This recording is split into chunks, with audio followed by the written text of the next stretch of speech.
কোরআন বুঝা, এটা তুতা পাখির মতো পড়লে চলবে না। কিচ্ছা তো আরেকটা মনে পড়ে গেছে, বলবো? তুতা পাখির মতো কোরআন পড়ার পরিণতি এক সুদখোর।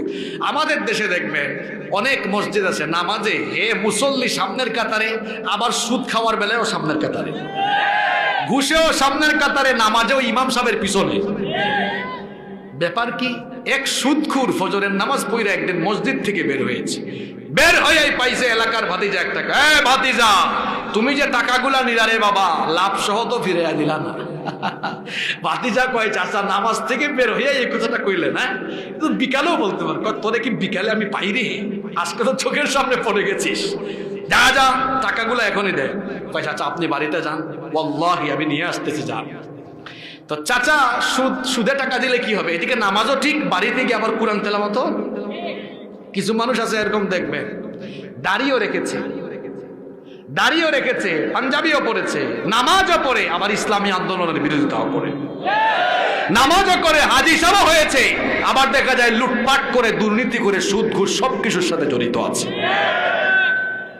তো বাড়িতে গিয়ে কোরআন হাতে নিছে, নিয়ে দুর্ভাগ্যক্রমে ওই দিন বেচারা তিলাওয়াতে বসছে, আয়াত তেলাওয়াত করছে, ইয়া আইয়ুহাল্লাযীনা আমানু লা তাকুলুর রিবা আদআফাম মুদাআফা। আলেমরা তো বুঝছেন কিসের আয়াত এটা, সুদের আয়াত। ভাতিজাও হাজির, চাচা হাজির, কয়েক ডিস্টার্ব করিস না, আমি তিলাওয়াতে আছি, পকেটে ঢুকায় দিয়া যা। তেলাওয়াত করে কিসের আয়াত? টাকা নেই কিসের? এটা হলো কোরআন তুতা পাখির মতো পড়ে কিন্তু বুঝে না, যার কারণে কোরআনের আমল জীবনে। কোরআনটা বুঝুন। কোরআন কেন, আপনার তো কোরআন বোঝা সহজ, কেন এটা বুঝেন না? জীবনে একবার অন্তত পুরা কোরআনটা অনুবাদ পড়েন।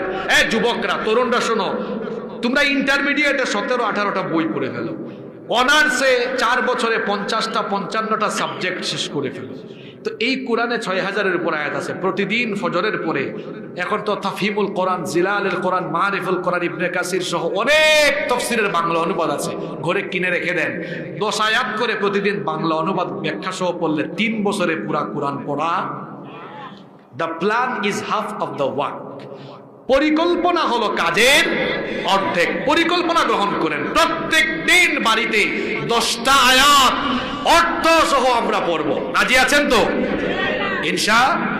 নাম্বার 6, আমাদের প্রতি কোরআনের 6 নম্বর দাবি হলো কোরআন অনুযায়ী আমল করা। আল্লাহর নবী বলেছেন, মান ক্বালা বিহি সাদাকা, কোরআন থেকে যারা কথা বলে তারা